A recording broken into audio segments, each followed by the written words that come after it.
Welcome back to our Giro d'Italia coverage here on GCN and Eurosport, and to Stage 5. A day that couldn't have been more contrasting to yesterday's cold, wet and hilly affair. Today, blue skies, mild temperatures and just 200 metres of climbing over 177 k's. They set out from Modena, would head south-east through Bologna, then through Imola, host to the UCI World Champs last autumn, and eventually to the Adriatic coast and the finish line in Cattolica. With the day almost certain to end in a bunch sprint, there were few riders interested in expending energy in an early break. Only two, in fact. Umberto Marengo of Bardiani CSF followed a move made by Filippo Tagliani of Androni Giocattoli Sidamek. Enjoying his day in pink was Alessandro De Marchi of the Israel Startup Nation, who was clearly a popular wearer of it, a moment I'm sure he will never forget.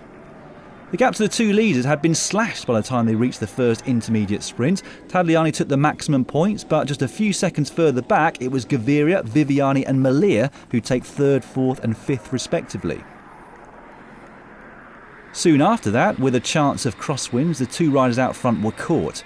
Despite the obvious nervousness in the bunch though, nothing of any significance occurred for the next hour or two.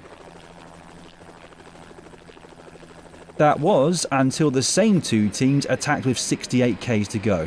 Different riders this time, Simon Pelot of Androni, joined by Davide Gebura of Bardiani, and it was the latter who would roll through the second and final intermediate sprint in front.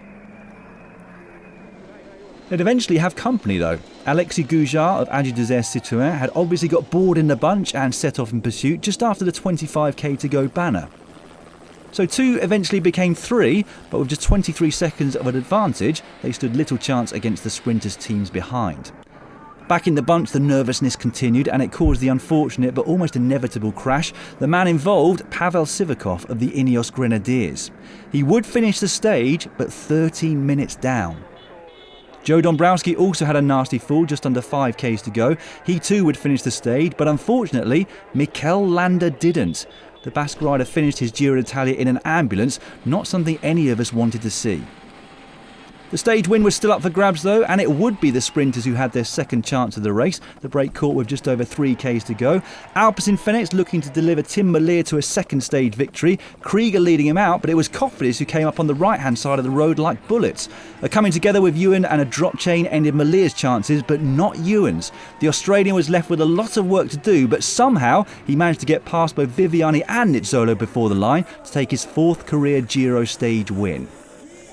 The overhead shot shows how tight the gaps were and also how long Nizzolo was sprinting into the wind. He went on completely the opposite side of the road and almost held on, only to be thwarted by Ewan on the line. That was Nizzolo's 11th second place at the Giro d'Italia, and his only consolation is that he now leads the points classification, so he'll be in the Ciclamino jersey tomorrow.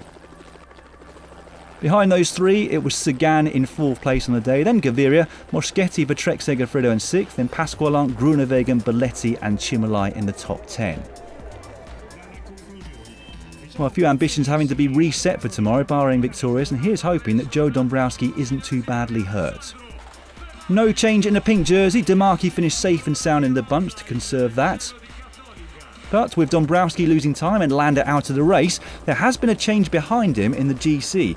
Vaca up to second place for Alpecin Fenix, then Valter, then it's Ade, Vlasov, Evenepoel, Bettiol and Carthy, and then Bernal rounding out the top 10 as things stand.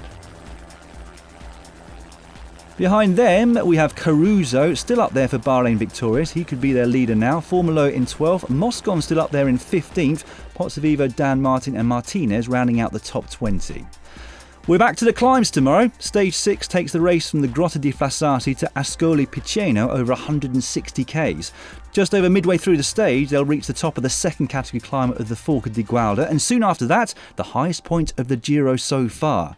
From there, it's a long 44k descent to the foot of the final climb. That's where the intermediate sprint is located.